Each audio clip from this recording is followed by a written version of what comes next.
When people die, it's up to the rest of us who are still here to tell their life stories. And not just to tell them, but to do our best to do them justice. To give them, as Aretha Franklin put it, a little respect. RESPECT. Because honoring the stories of the people we care about is how they live on. And that's why we call this podcast Immortalized.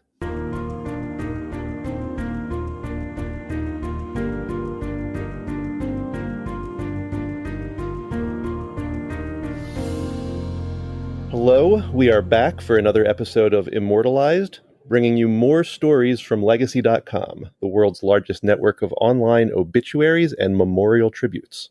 I'm Stephen Siegel, and with me here on the podcast are two of Legacy's leading obituary journalists, including our co-host, Linnea Crowther, Legacy's news editor. Hi, Linnea. Hi, Stephen. I was really glad to hear you talk about RESPECT, because that's something that even in the obituaries, it can be an uphill battle for people to get that respect that they deserve. I know that's something you've reported on for Legacy, and so has our other contributor today, Jessica Campbell, who has been reporting at Legacy for more than a decade. Hello. Hi, so glad to be here, and always glad to have the opportunity to talk about the amazing, accomplished women whose stories haven't been told or have only recently become known. So today we want to talk about a bunch of those lives. In recent years, you've been writing an annual feature on the year's most fascinating women who died. Can you talk a little bit about how that came to be and what you try to do in that story? Linnea and I have been doing this for a long time, and I think we've always known anecdotally that when it comes to obituaries for notable figures, the vast majority of them are written about men rather than women.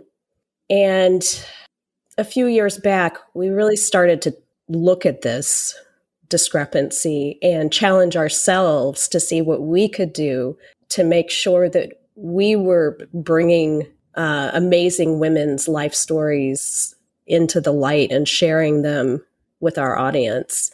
And that is how I came to start doing a yearly roundup of incredible women, accomplished women, women whose resumes read like the best in their respective businesses, but whose names were not widely known. Every year I find about, 20 or so women. I should say I narrow it down to around 20 or so women because there's so many more. And, really pick the ones I find the most interesting and inspiring to share just little tidbits from their lives and make sure that their names are not forgotten. And I think this first became a big topic maybe 7 or 8 years ago when the New York Times really messed up telling one of these stories. Yeah, this was Yvonne Brill. She was an actual rocket scientist. She invented the thruster that we still use now to keep satellites in orbit. It's a big deal. And when she died in 2013, here was the beginning of the obituary that the New York Times wrote for her. This is how her obituary started. She made a mean beef stroganoff, followed her husband from job to job, and took 8 years off from work to raise 3 children. The world's best mom, her son Matthew said. Doesn't mention what the work was that she took 8 years off from to raise 3 children, rocket science. And there was a huge uproar at the time that this was published. A lot of people were really angry, and the New York Times quietly changed that intro to something a little bit more appropriate to a rocket scientist, something that they might have written to introduce a male rocket scientist's obituary. They changed the online version of the story. They quietly changed it, and usually when they change something in the Times, they'll note at the bottom of the story that it has been corrected. They didn't even do that. It was a little unusual. What goes through your head when you read that obituary the way they published it originally? It's been frustrating for women since the beginning of time, I think, to try to do the things that men have been doing successfully and with great acclaim for since the beginning of time, to try and enter the sphere that men operate in comfortably, and to get the recognition that they get. And then for someone who did very successfully enter a male-dominated career, rocket science, she was very successful in her career. And for her to come to the end of her long and accomplished life and to be remembered by the newspaper of record first for being a great mom and cook is demoralizing, I think. It's interesting. As a journalist, I can certainly understand that an obituary reporter sits down and says, okay, I want to begin with some sort of really human moment, something that conveys who this person was, not just what they did. But that said, I have trouble imagining that the human moment the reporter would settle on when they were sitting down to tell the story of any man who had the sort of career that Yvonne Brill did would be their housekeeping. It sort of beggars belief that is the limitation of someone's imagination when it comes to how do you say what sort of person this woman was? You know what, though? I feel like maybe some journalists would very specifically want to make that point about a male scientist. That's a very brainy profession, very much intellectual. But also, can you believe it? He made a mean beef stroganoff, too. That's kind of like, wow, that's weird and wacky. Maybe for an intellectual man, whereas when you mention it as the first thing that you say about a woman, people wouldn't take it as that unusual. It's kind of, well, it's expected that a woman, especially of her time, this would have been the mid-century that she was parenting.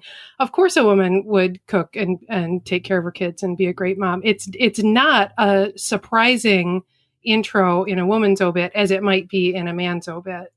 What would be surprising to lead a woman's obit would be to say that she invented the thing that keeps satellites in orbit. That's a great way to start her obit. Right. And I think the way you put it, Linnea, is so telling. If it were an obit about a male scientist who was also a great cook, one imagines it would be more of an also thing. Like, Can you believe it? He was this amazing rocket scientist and a fantastic chef. The and came too late into the obit. Yeah. And it does undermine her academic and career accomplishments to not have them stated. Well, and not only did the and come too late, but when it came, it wasn't even an and. In the original version, the second paragraph was, but Yvonne Brill, who died on Wednesday, was also a brilliant rocket scientist. But now that's just poor writing right there. So that was in 2013 when the New York Times published Yvonne Brill's obituary. About 5 years later, they launched a new obituary project called Overlooked. Linnea, what was this about? It was kind of an effort to not exactly correct, but to do a better job on all of the obituaries that maybe should have been published for women throughout the years by the Times that were not. So they're retroactively publishing obituaries for notable women who did not receive an obituary in the New York Times at the time of their death. And some of them are maybe women that you hadn't heard of, but are fascinating. But some of them feel a little bit surprising. One of the earliest obituaries that they published was for the author Sylvia Plath, author of The Bell Jar. Another one was the great journalist Ida B. Wells. And they've continued doing this series for the last few years, and they've also expanded it to include notable African Americans who did not receive obituaries at the time of their death.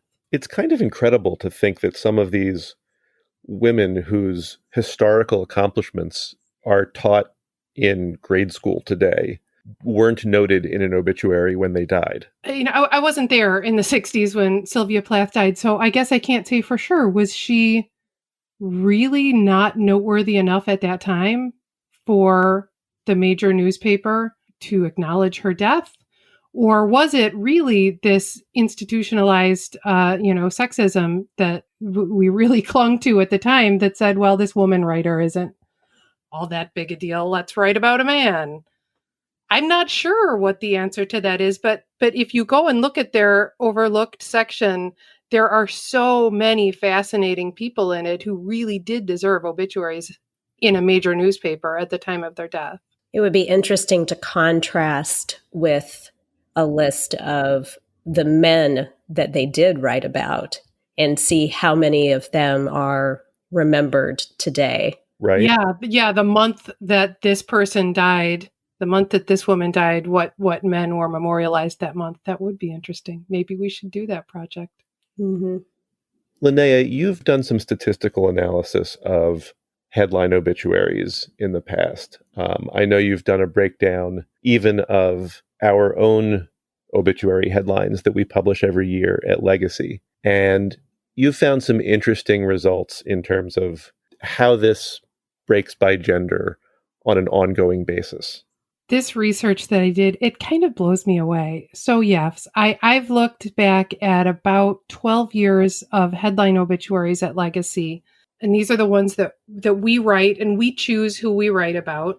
And I've analyzed them up and down and in a variety of ways. And one of the ways that I've looked at them is how many men have we written obituaries for versus women.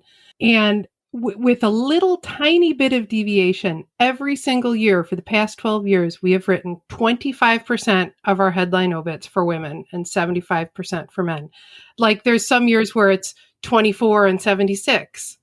And then maybe there's a year where it's 26 and 74, but it shakes out to 25% roughly every year. And that is from a news organization that really is actively trying. We're looking for interesting women that we can memorialize in our obituaries. So what does this say about the way in which obituaries become news? What are the things that contribute to that disparity? We know in our case, it's not that the writers aren't women themselves, because they are. Yeah, women and people who value women enough to really want to try and close this gap. Well, I think that the major thing that contributes to this is the fact that for the most part, the people who are writing obituaries for are, pretty old. The goal is you live into your 80s or maybe your 90s. And for someone who is that old and is famous, it's very likely that they didn't just become famous recently. They probably became famous many years ago. So a lot of the famous people who are dying right now had the height of their career in maybe the 50s or the 60s. A lot of them are boomer icons, or maybe they're even a little bit older than the boomers. So that time, 50 plus years ago, was a time when it was really a lot harder in the US for women to become famous. There were some things that women could do and become famous with, like acting. There were certainly a lot of places for women to become stars in the movies or on TV. But then you look at a lot of the other things that we publish obituaries for famous people, politics. We publish a lot of obits for politicians, writers, athletes. These are all areas where it was much, much harder for a woman to become notable. Look at how Congress broke down 50 and 60 years ago, and there were very, very few women senators and representatives, and of course, presidents. Look at the literary canon of the most famous books of the last 100 years, and how many of those authors prior to the 70s or so are women. Very few of them. Same for athletes, not a lot of women's sports. Even in music of the 50s and 60s and 70s, more of the top hits were sung or played by men than by women. So now when we get to this point where the stars of that time period are dying, there were fewer opportunities for women to become stars at that time. So now when you're writing obituaries for famous people, fewer of the famous people are women. And when I break it down a little bit more and look at the younger people who have died in the recent years, and try and break it down to, Gen Xers and millennials who have died. What is the balance between men and women there? It's a little bit closer to even. It comes out a little bit more like 1/3 women and 2/3 men for younger generations who are dying young right now. So let me ask, you both have written obituaries and memorial stories about individual people, about groups of people. Where do you start when you're trying to conceive how you're going to convey how important someone was? I think a lot of it for me comes down to factors like courage and persistence. The women whose stories draw me in are often very accomplished, but there's a spark there. There's a spark that they have, and you can see it in their eyes in photographs, and you can read between the lines in their Wikipedia entries and realize, like, this was an incredibly gritty, fierce woman who overcame a lot of odds against her to accomplish quite a lot and seemed to love doing it. Whatever their field was, the women that I tend to focus on are passionate. They love what they do and they're good at it. I'm absolutely looking for those same things, as well as, when I'm writing a fairly short, and often what Jessica is writing is a pretty quick wrap up of the person's life. So, we're really looking not just for a great anecdote, but for a powerful story that almost just tells itself. Something like Yvonne Brill, the importance of her story is so obvious right there in what should have been that Obit's headline, invented the rocket thrusters that keep satellites from falling out of the air. That's a powerful concept right there in the what should have been the lead to her obituary. Whose story have you told recently that left a big impression in terms of that concept? Who's come across the desk and you've looked at it and said, wow, that's really a big deal. I'm surprised that more people, maybe including yourself, don't know this story. I have got so many of them that I could share. I'll try and narrow it down to just a few of, I think, what were the most fascinating ones that I've written about recently. One was Joy Hummel, and she was the first woman to write for Wonder Woman comics. This was way back in the 40s, and comics from the beginning had been very much a man's game. They were written by men, and they were largely consumed by boys, sometimes by adult men as well. But then here comes Wonder Woman, this powerful superhero who is also a woman. And her creator was a man, Charles Moulton. But he was looking for women who could, kind of understand a woman's experience and understand what girls reading a comic might be interested in, because this is a comic that they hoped girls would want to read. So he recruited Joy Hummel to write for the comic. She wrote anonymously for several years back in the 40s. And then the focus of Wonder Woman changed a little bit and she decided to move on. She raised a family. She did not continue in comic book writing. And her accomplishments were pretty much forgotten over the years until many, many years later, more than half a century later, Jill Lepore was writing the book, The Secret History of Wonder Woman, which was published in 2014. And she found out about what Hummel had done and tracked her down. She was able to get her some recognition. She won an award, and now people in the comics industry, at least, actually know her name. And by writing her obit a few months ago, our goal here at Legacy was hopefully for a few more people to know her name and to know what she did. Another woman that I recently learned about via writing her obituary was Brenda Banks, also not a household name, but she was believed to be the first Black woman working in animation. And it's not something that you really think about, how unlikely it was for a woman at all, much less a Black woman, to be working in animation pretty recently even. She worked on shows like The Simpsons and King of the Hill. But she also worked with Ralph Bakshi on the animated movie Wizards, which was just from 1977. That was some of her earliest work. But that's not that long ago. That's within our lifetimes and probably the lifetimes of a fair number of the people listening to this, that she was a pioneer in animation. It's interesting.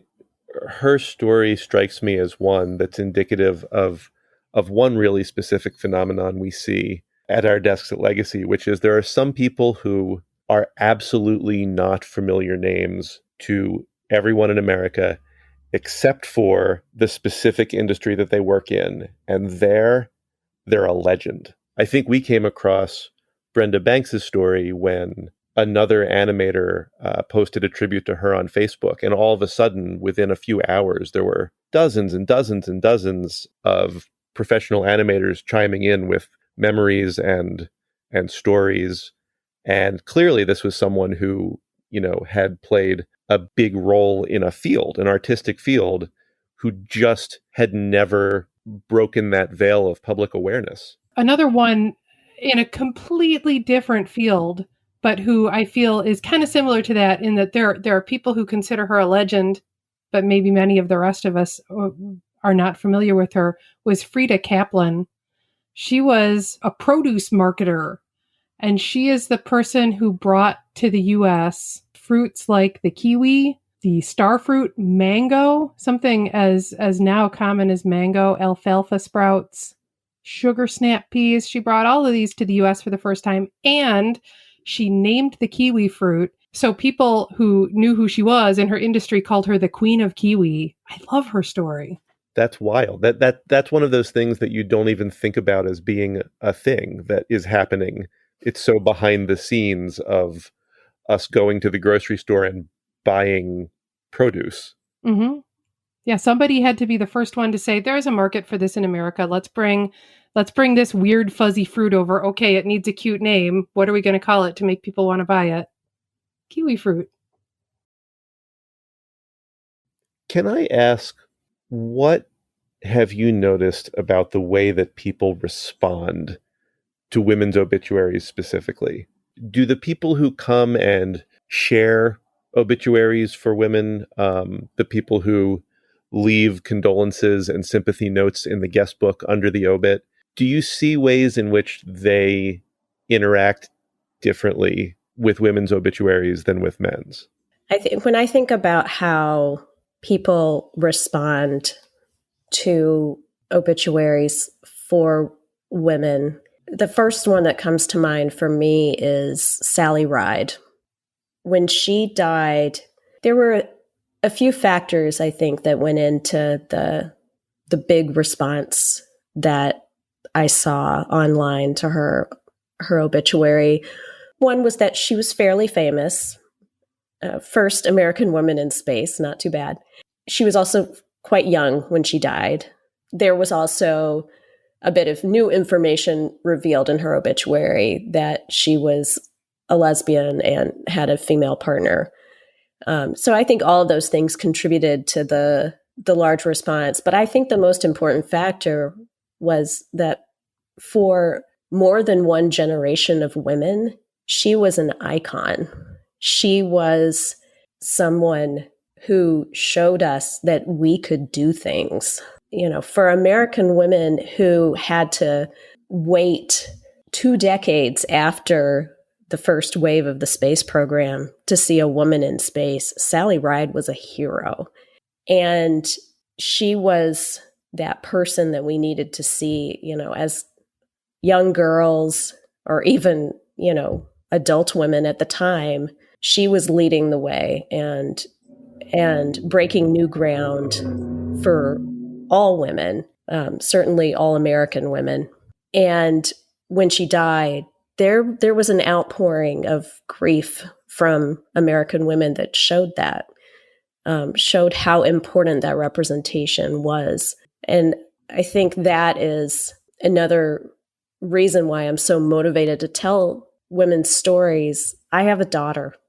and she's 13. And I want her to look around in the world and see examples of incredible women who do amazing things and are respected and honored for what they do. That's how I approach this work. I think another woman whose obituary we saw get that kind of attention was Carrie Fisher when she died almost 5 years ago. She was also reasonably young, and her death came as a surprise to a lot of people, I think. Although she was already iconic for her work as an actress and as an advocate for mental health, I think that upon her death, she became just even more iconic and legendary. And there was just a huge response to the obituary that we published and just in general to the news of her death. It was shocking, and it made us remember, maybe we hadn't been thinking about Carrie Fisher all the time prior to her death, probably the same for Sally Ride. They weren't really heavily in the spotlight in the years before their deaths, but made us remember how much we loved both of them. The very first obituary we started talking about today for Yvonne Brill was for a rocket scientist. And there was another one that was published a couple years later that struck me as fascinating in the degree to which it did not fall into the same trap, that same pitfall that had dragged down Brill's obituary. So there was an engineer named Judith Love Cohen who died in 2016. Her obituary was published in the LA Times, and it's on Legacy. And let me take a minute and read a few lines from it. It begins, Judith Love Cohen was a registered professional electrical engineer with bachelor's and master's degrees from the University of Southern California. She worked on a variety of projects, including roles on the teams that created the guidance computer for the Minuteman missile, the abort guidance system in the Lunar Excursion Module for the Apollo space program, and the Hubble Space Telescope, among others. Judy considered her work on the Apollo program to be the highlight of her career. It was the abort guidance system that brought the Apollo 13 astronauts home safely after disaster struck on their way to the moon. And the obituary goes and talks more about, her remarkable engineering work, and also some personal notes. She subsequently, after retiring in the 1990s, founded a children's book publishing company. And it started with a book called You Can Be a Woman Engineer. She then went on and published a series of books like this to encourage girls to enter scientific fields. And she sold more than 100,000 of these books. It was tremendously successful. So there are some more details in the version of this obituary that her son wrote at greater length for his mother's alumni magazine.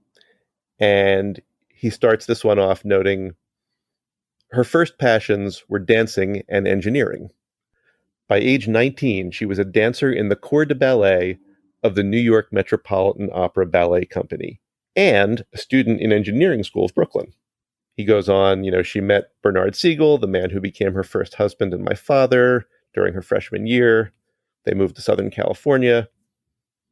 During the next 10 years, she worked full-time as an engineer, had the first 3 of her 4 children, and completed her degrees in electrical engineering. She liked to be busy. And then he goes on and he notes some of those same bits from the newspaper obituary about how she worked on the Apollo space program and the Minuteman missile. And he tells this story. Judy and Bud divorced in the mid-1960s, and she soon married Tom Black. Her 4th child, Jack, was born a few years later. She actually went to her office on the day that Jack was born. When it was time to go to the hospital, she took with her a computer printout of the problem she was working on. Later that day, she called her boss and told him she had solved the problem. And, oh yes, the baby was born too. And that's a fun story, and it's an anecdote that sort of draws the human picture of, here is this engineer who is so dedicated to her work that, she didn't stop to have her baby. She just kept doing it at the same time, which is a great story. And maybe what I love most about this is when you do a little bit further research into her life and into this story, the baby she was giving birth to that day was Jack Black, the superstar actor. And in writing her obituary, her family completely did not make this about, here is a famous person's mother, like at all. They told her story, and the fact that she gave birth to someone who became, nationally renowned was secondary to the story of the remarkable person that they knew she was. And I love that. Yeah, that's the right way to write an obituary for an extraordinary woman, is to write an obituary for an extraordinary woman, not for the other people who were in her orbit. Sure, they deserve a mention, but the obituary is about her. I love the way that her obituary weaves together all the different aspects of her life. It talks about her as an engineer, as a dancer, as a book publisher, as a mother, all of it important and given equal weight and intertwined in such a way that it's really inseparable. You can't really tell her story without telling all of these pieces. For me, as a mom who has about 100 different other ways that she identifies besides mom, it's nice to see that complete a picture of a woman being told. On that note, I think that's our time for today. Thank you, Linnea and Jessica, and thank you to all who've spent this time listening. Thank you also to Legacy.com, where you can now honor a loved one's memory by planting memorial trees in their name. Just visit Legacy.com/trees. To hear more life stories like the ones we've been talking about on the podcast today, you can subscribe to Immortalized on your favorite podcast app. You can subscribe to our YouTube channel. Just look up Legacy.com on YouTube. And if you're on Facebook, you can follow Legacy.com there for daily updates. Thanks for listening. See you next time.